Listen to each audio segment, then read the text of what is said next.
I finished reading this book. So this book is described as four cults. I do want to point out that the way that Michelle writes, there's a lot of information in this book. And the one central theme that kind of made me chuckle is her parents were seekers. Her father was a seeker.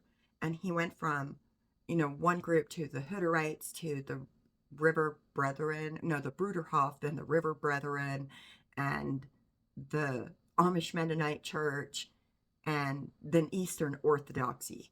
The thing about this is children who grow up to be adults who have went from place to place to place to place like that and experienced all of these different teachings. Some of those teachings are similar.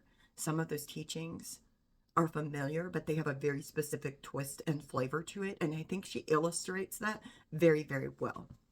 I also think that it was very interesting to me to see how somebody who started as not Anabaptist goes around to these four different Anabaptist groups and experiences that culture. The part where the Amish Mennonite group shunned her, I found that particularly compelling, and it was indicative of so much of what shunning is. When you have mandated social isolation of the member because they don't comply with the rules of conformity, it is harmful and it tears families apart.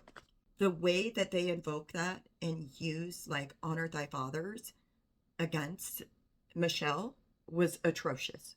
Nobody deserves that. And I just think the one theme that I noticed about the Anabaptist groups was absolutely honor thy martyrs. The part that many people may not know is that many Anabaptists use a book called The Bloody Theater of the Martyr's Mirror.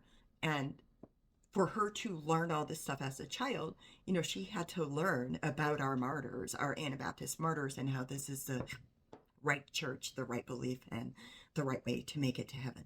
But then to be shunned by the very group that she felt like was her, this was her community, these were her people, was adding insult to injury already, because she was already experiencing family dysfunction.